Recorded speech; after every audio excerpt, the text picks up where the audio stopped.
اور آگے رمضان کا مہینہ تو پورا معافی کا مہینہ ہے کہ دوزخ کے دروازے بند ہو جاتے ہیں، جنت کے دروازے کھول دیے جاتے ہیں، شیطان قید. آپ دیکھتے نہیں نمازی کیوں بڑھ جاتے ہیں رمضان شریف میں؟ کہ وہ نامراد قید ہو جاتے. تو کسی کو زنجیروں میں باندھا ہو وہ چل تو نہیں سکتا، چھوڑ دو زنجیریں تو چل پڑے گا. تو اللہ تعالی ہم سب کی حفاظت فرمائے، کوئی دعویٰ نہ کرے، لیکن جو تھوڑا سا غفلت میں ہوتا ہے تو ایمان کمزور ہوتا ہے، انہوں تو شیطان بن کے جامع نہیں دینے. جمعے جاواں گے، جمعے کئی جمعہ بھی نہیں پڑھتے، عید تے جاواں گے، کوئی عید بھی نہیں پڑھتا. یہیں یہ ایک نگینہ سینما کے مالک نے بیان کروایا تھا اور اس نے بعد میں اس سینما کو گرا دیا. آج کل وہ کینیڈا میں ہوتا ہے. تو وہ سینمے کا جو تھا نا مینیجر، وہ میرے پاس آیا، کہا مولانا آج میں پہلی نماز پڑھی ہے. وہاں ہم نے مغرب کی نماز پڑھی، اس کے بعد بیان ہوا. بیان کے بعد وہ اتنا ہنگامہ ہوا کہ رش بہت تھا تو وہاں نماز پڑھی نہیں جا سکے. ہم نے کہنے لگا میں چل رہا تھا میرے ساتھ ساتھ، مولانا آج میں پہلی نماز پڑھی. میں نے کہا کیا مطلب؟ کہا جی یہی کہ آج زندگی دی پہلی نماز پڑھی. ہوگا راؤنڈ اباؤٹ 40-45 سال کا. میں کہا پہلی نماز؟ ہاں جی پہلی نماز. جمعہ پڑھے؟ نہیں کدی نہیں. عید؟ نہیں کدی نہیں. آج پہلی نماز تواڈے پیچھے پڑھی ہے. شیطان جب قید ہوتا ہے تو زنجیریں کھل جاتی ہیں تو نمازی بڑھنا شروع ہو جاتے ہیں.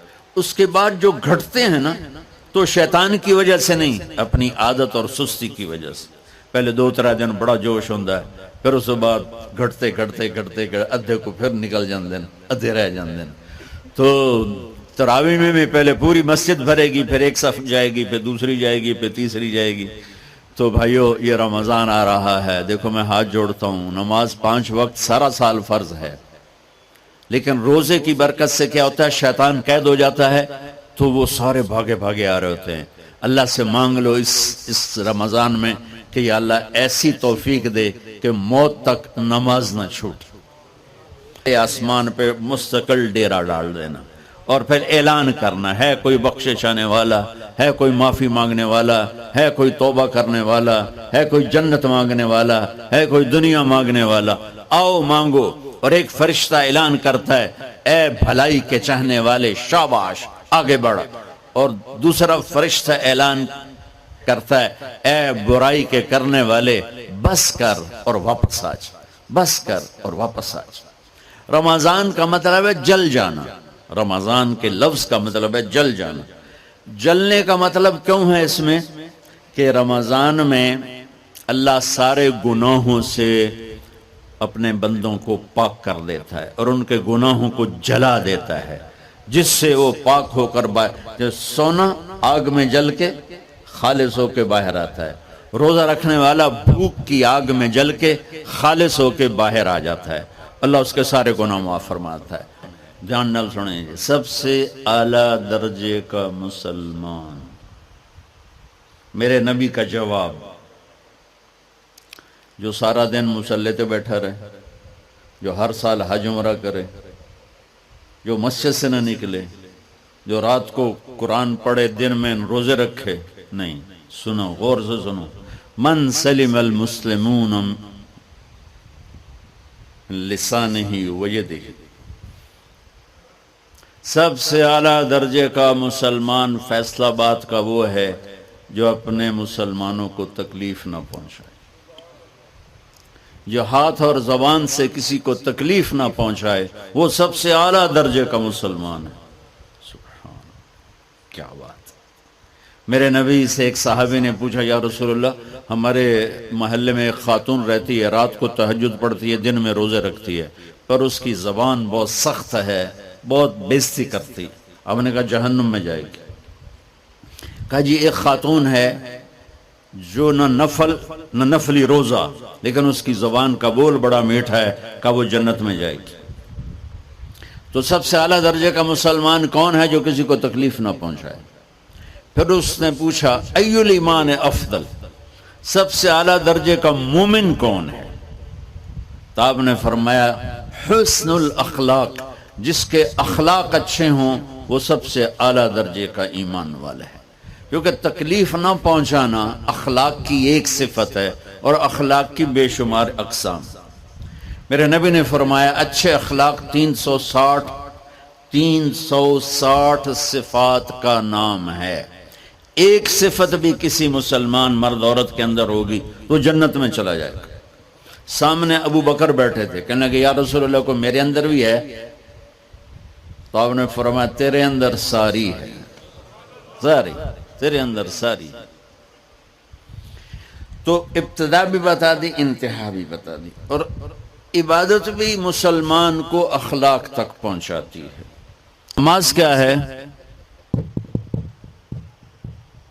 بول بھائی ہاں، میرا اللہ کہتا ہے ان الصلاۃ تنہا، اب آئی نہیں چل رہا،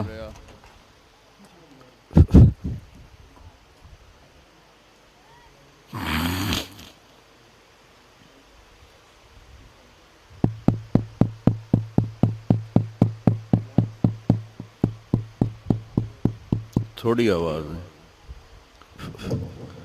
نماز کیا ہے؟ ان الصلاۃ تنہا عن الفحشاء والمنکر، تم نماز پڑھو، یہ تمہیں بد اخلاقی سے بچائے گی اور یہ تمہیں گناہوں سے بچائے گی۔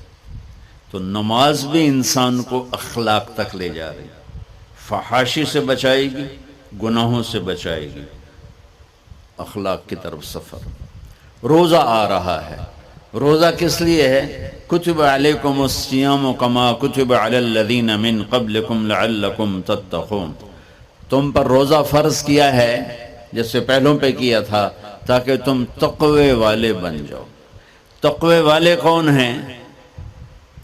وسارعوا الی مغفرۃ من ربکم وجنۃ عرضها السماوات والارض اعدت للمتقین، کہ میرے بندو دوڑو جنت کی طرف جو تقوی والوں کے لیے۔ متقی کون ہیں دن تقوی والے یا اللہ کا؟ الذین ينفقون فی السراء والضراء، کا جو میرے نام پہ سخاوت کرتے ہیں، چاہے تنگ دست ہوں چاہے پیسے والے ہوں، چاہے تھوڑا مال ہوئے چاہے زیادہ مال ہوئے، وہ میرے نام پہ خرچ کر دیں۔ الکاظمین الغیظ، جو غصے کو پی جاتے ہیں، والعافین عن الناس، اور جو لوگوں کو معاف کر دیتے ہیں، اللہ تعالیٰ کہہ رہا ہے یہ تقوی والے ہیں۔ تو روزہ بھی اخلاق پہ لے جا رہا ہے۔ فمن فرض فیہن الحج فلا رفث ولا فسوق ولا جدال، میرے رب نے کہا حج کا ارادہ کر لیا ہے تو زبان کی گندی، زبان کا گندا لہجہ اور زبان کے گندے بول سے بچو، لڑائی سے بچو، گناہوں سے بچو۔ تو حج بھی میٹھے بول پہ لا رہا ہے، لڑائی سے بچنے پہ لا رہا ہے، نافرمانی سے بچنے پہ لا رہا ہے۔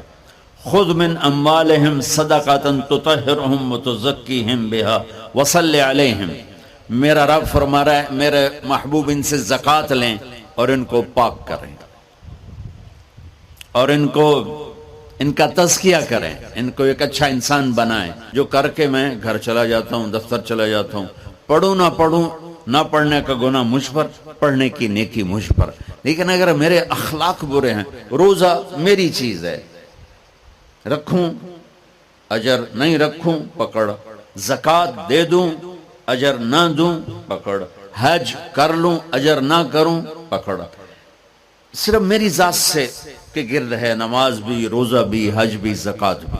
لیکن برے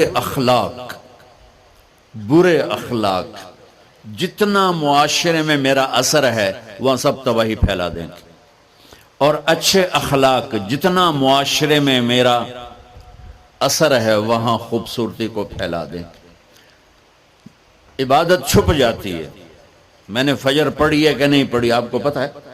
بولو، آپ نے پڑھی ہے یا نہیں پڑھی مجھے کوئی پتہ ہے نہیں ہے، لیکن یہاں بیٹھ کے اللہ نہ کرے میں فرقہ واریت کی بات کروں، آپ سب کو پتہ چلے گا کہ نہیں چلے گا کہ مولوی اگلا رہے ہیں، اور یہاں بیٹھ کے میں محبت کی بات کروں تو آپ کو پتہ چلے گا کہ نہیں چلے گا کہ یہ محمد مصطفیٰ صلی اللہ علیہ وسلم والے اخلاق بتا رہا ہے۔